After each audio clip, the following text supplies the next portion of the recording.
Halo pecinta Bravos, di mana saja Anda berada, kita jumpa lagi dalam program Visi Indonesia Baru. Kali ini tema yang dipilih adalah penindasan terhadap para pekerja yang tak kunjung habis. Tema ini dipilih karena sebagaimana kita ketahui semua bahwa sekarang ini para pekerja sedang kecewa berat atas keputusan pemerintah yang menyatakan bahwa dana jaminan hari tua hanya bisa diambil setelah yang bersangkutan berusia 56 tahun atau meninggal dunia.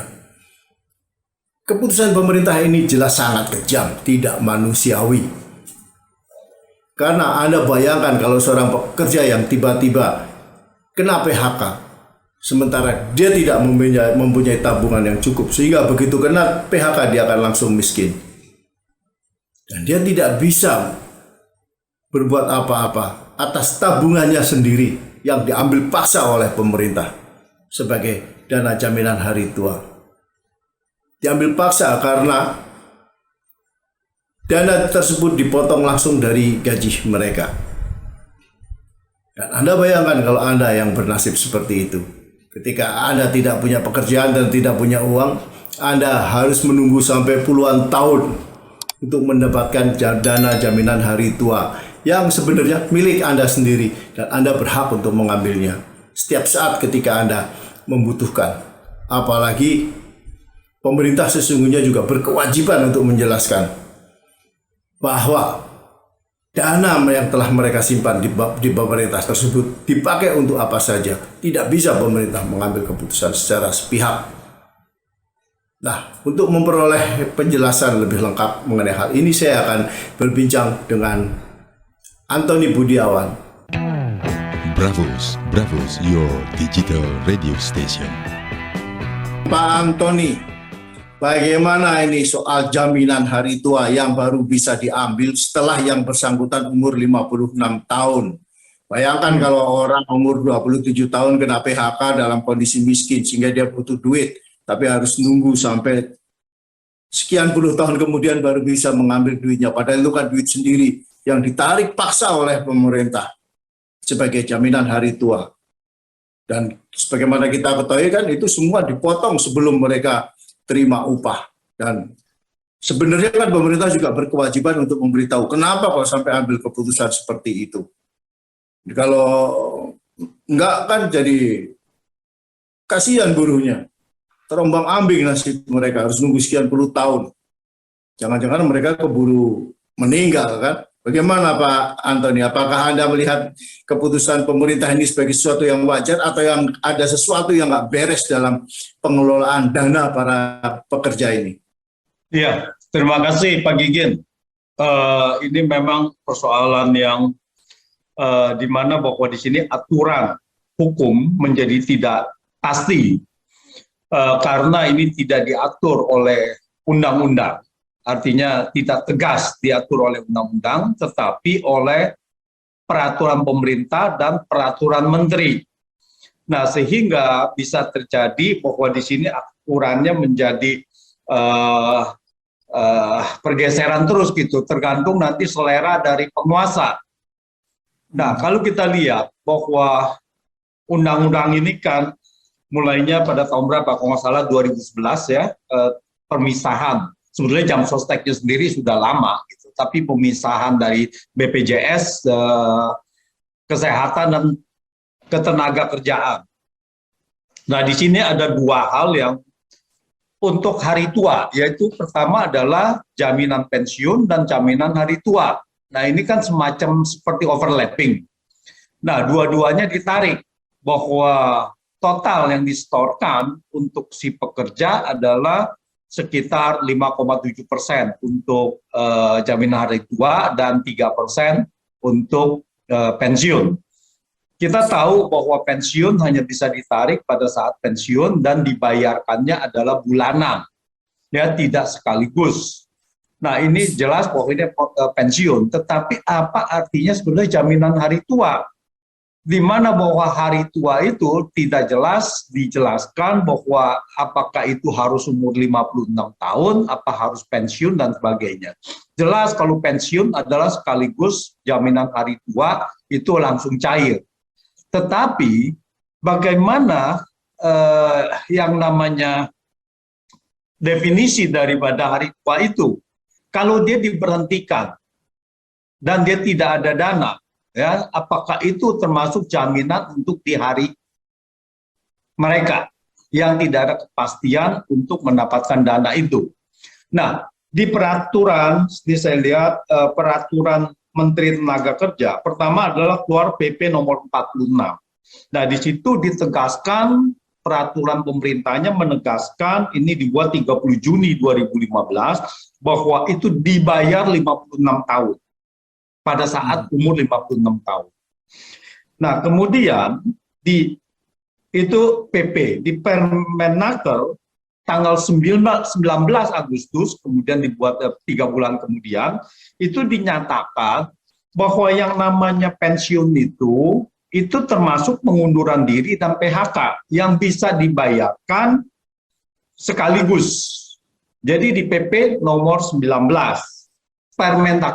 Permenaker nomor 19 itu boleh dibayarkan, dan itu adalah berlaku yang terakhir. Nah, sekarang dengan adanya peraturan yang baru itu mencoba dibatalkan, dan kalau kita lihat bahwa pembatalannya ini sangat luar biasa sekali karena dianggap semuanya pensiun pun, kalau kita di satu perusahaan misalkan dia umur 50 tahun pensiun, tetap tidak bisa, harus 56 tahun gitu. Jadi definisi pensiun ini sudah dinyatakan sendiri oleh pemerintah, itu bukan hari tua, bukan pensiun lagi. Jadi hari tua di sini sudah didefinisikan 56 tahun. Nah, ini sebetulnya yang harus bisa di-challenge, apa benar bahwa hari tua itu adalah namanya 56 tahun gitu. Nah, ini yang itu. Jadi sehingga pensiun, mengundurkan diri, PHK dianggap sama, semuanya harus 56 tahun di peraturan yang terbaru ini. Jadi di sini adalah ketidakpastiannya bahwa undang-undang tidak tegas, lalu kemudian diatur oleh peraturan pemerintah dan peraturan menteri. Nah, di mana bahwa di sini bisa terjadi selera-selera itu. Sekarang kalau orang nih perusahaannya bangkrut, dia sendiri umurnya baru 30, otomatis dia kena PHK dong, atau wajib mengikuti program pensiun dini. Nah, bayangin kalau dia umur 30 tahun, kan artinya dia harus tunggu sampai umur 56 tahun untuk mendapatkan dananya. Bahkan dananya itu kan uang mereka sendiri yang ditarik paksa oleh pemerintah, kan ini kan ditarik paksa karena kan wajib dan dipotong sebelum terima gaji. Benar, Ya. bahwa di sini kan sebetulnya bahwa jaminan hari tua ini sebetulnya kurang tepat ya kata-katanya. Sebetulnya ini tabungan. Ini adalah tabungan dari masyarakat dan yang tabungan wajib. Jadi yang tadi sudah benar, itu diwajibkan untuk menabung dan dikelola oleh BPJS Ketenagakerjaan. Nah, sekarang kenapa bahwa dia itu kalau sudah di PHK atau sudah yang perusahaannya bangkrut dan sebagainya, begitu dia tidak, ini uang tabungan dia tidak boleh diambil. Saya rasa ini adalah celah, saya rasa adalah bahwa ini bisa di-challenge untuk kita masyarakat yang terkena dampaknya bisa mungkin menggugat peraturan menteri ini. Karena definisi daripada itu adalah banyak hal yang tidak masuk di dalam jaminan hari tua itu. Karena itu adalah tabungan sendiri dan bukan program pensiun yang untuk menjamin kalau pensiun adalah bulanannya yang harus diambil. Dan ini adalah untuk dia membekali kalau dia mau membuka usaha kecil-kecilan dulu dan sebagainya, itu kan memerlukan uang semuanya gitu, dan uang tabungannya harusnya bisa diambil. Nah, sekarang permasalahannya, kenapa pemerintah kok ingin menunda sampai 50 tahun?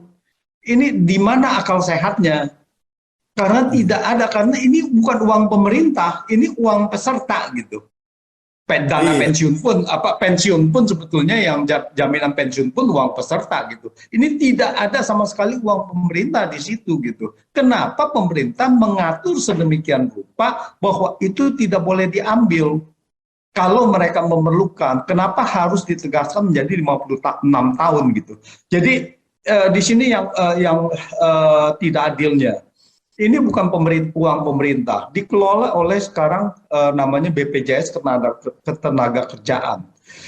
Sekarang kalau kita lihat, kenapa pemerintah ingin menunda sampai 56 tahun, apakah ada uang yang dikelola oleh BPJS Ketenagakerjaan, uang yang tadi jaminan hari tua, itu digunakan untuk membeli surat utang negara.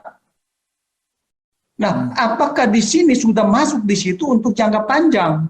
Sehingga untuk jangka pendek itu dana pensiun atau jaminan hari tua uangnya sudah tidak ada lagi dalam jangka pendek.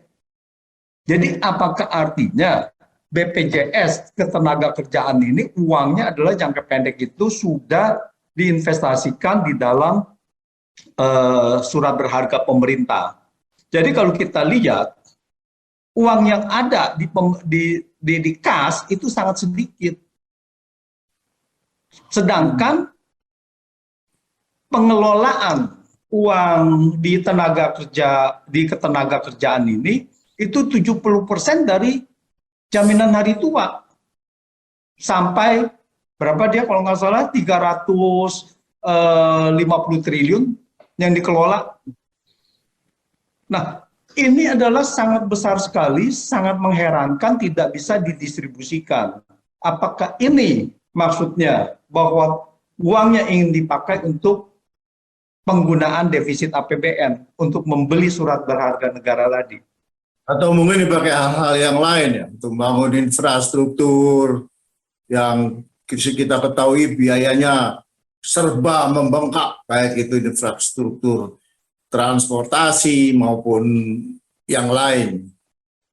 Dan bagaimana ini secara secara hukum atau logika apabila pemerintah menggunakan dana pekerja untuk membangun infrastruktur, tapi tanpa memberi penjelasan apapun, uang pekerja ini dipakai untuk apa saja. Setahu saya kan hanya kita tahu BPJS Ketenagakerjaan itu aja, tapi nggak ada penjelasan. BPJS sendiri menjelaskan bagaimana memanfaatkan dana tersebut.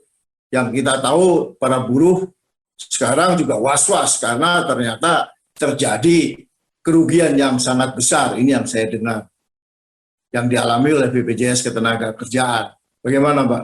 Iya, ini yang tadi saya katakan bahwa uang di BPJS Ketenagakerjaan ini apakah sudah dipakai untuk membiayai defisit APBN.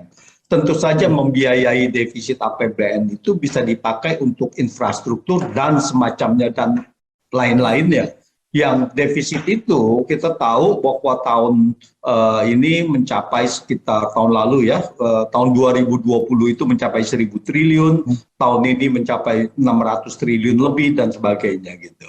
Nah, ini sangat luar biasa di mana bahwa pemerintah memerlukan pendanaan dari dalam negeri. Dan salah satu adalah sumber pendanaan yang sangat besar adalah tentu saja selain dari dana-dana pensiun perusahaan-perusahaan besar, perusahaan negara, dan juga BPJS Ketenagakerjaan.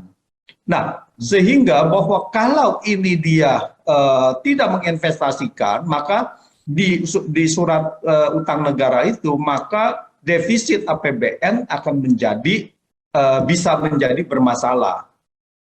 Nah, apakah ini sudah kerugian? Tentu saja kita tahu BPJS Ketenagakerjaan itu mengelola dananya di pasar modal.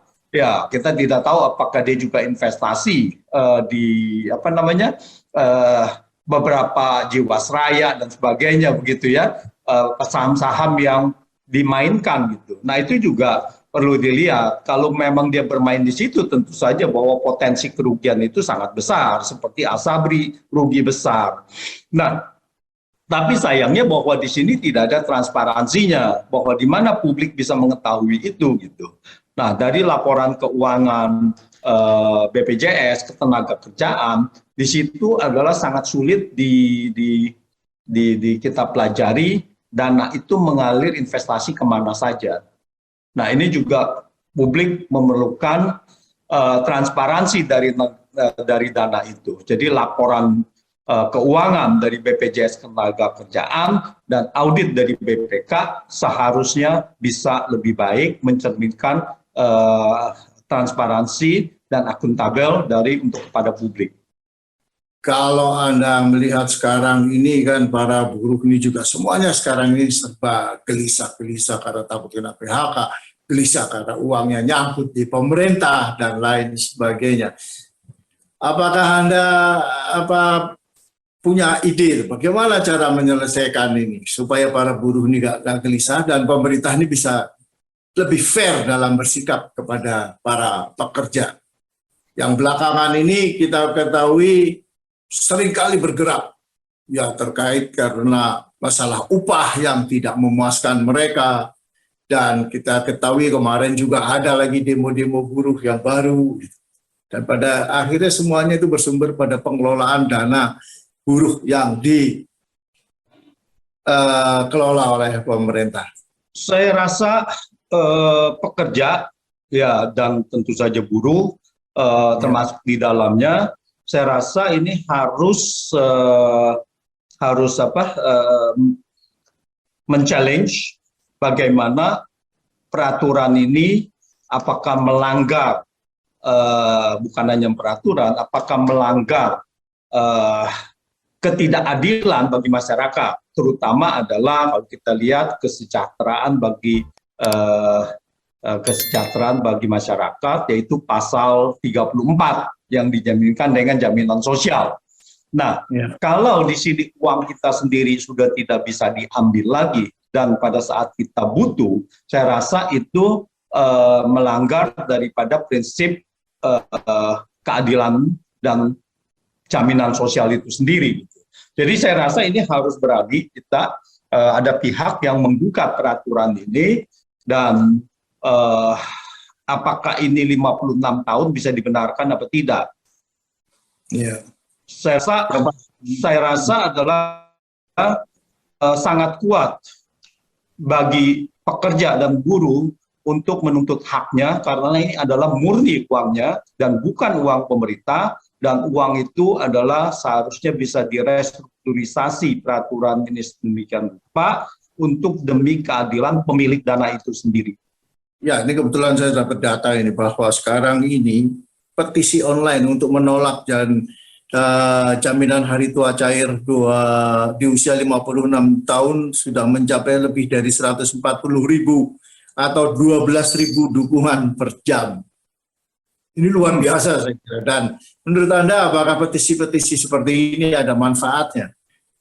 Atau mungkin juga perlu mengambil tindakan lebih jauh lagi?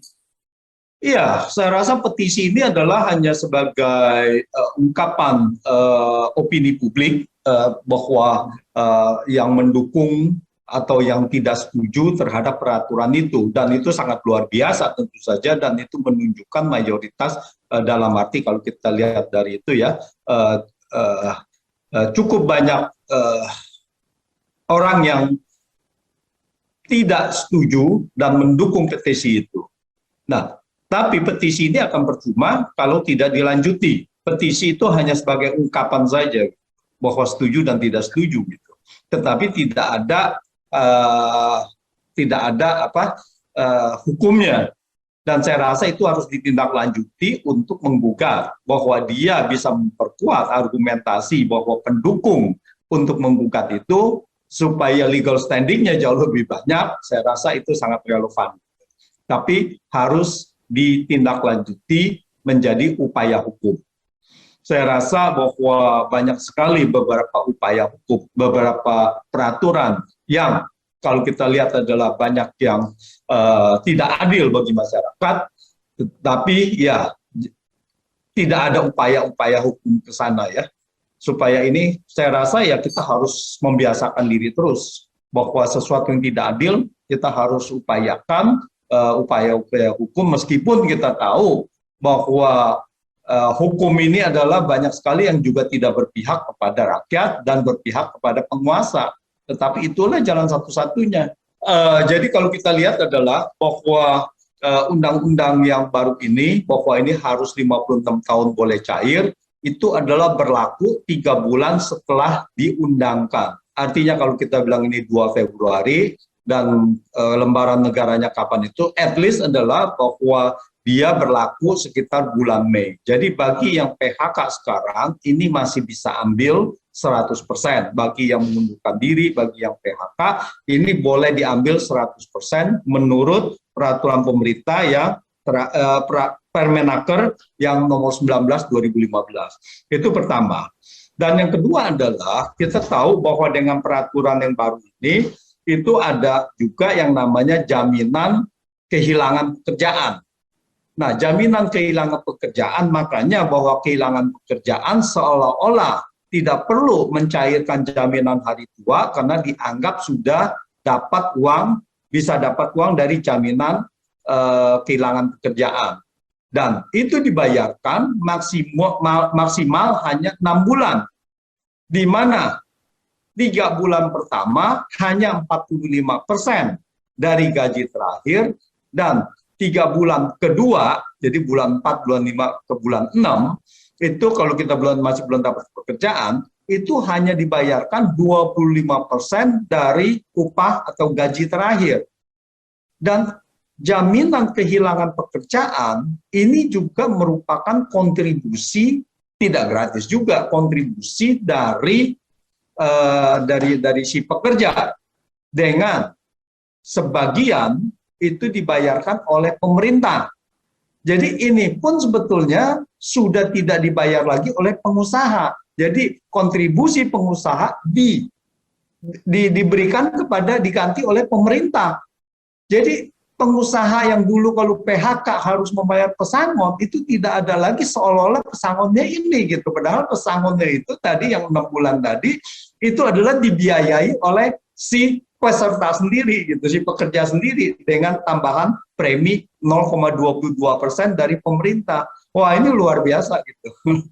Oke Pak Antoni, terima kasih banyak nih Pak Antoni atas kesediaan Anda nih ngobrol, berbincang mengenai sesuatu yang sangat serius atas permintaan saya yang mendadak hari ini. So kita masih akan jumpa lagi Pak Antoni dalam program Visi Indonesia Baru episode yang lain. Terima kasih. Selamat malam. Sudah berada, itulah tadi perbincangan saya dengan Antoni Budiawan, Direktur Eksekutif PEPS. Kita masih akan jumpa lagi dalam program-program Visi Indonesia Baru episode yang lain. Sekali lagi, Bravos. Bravos, your digital radio station.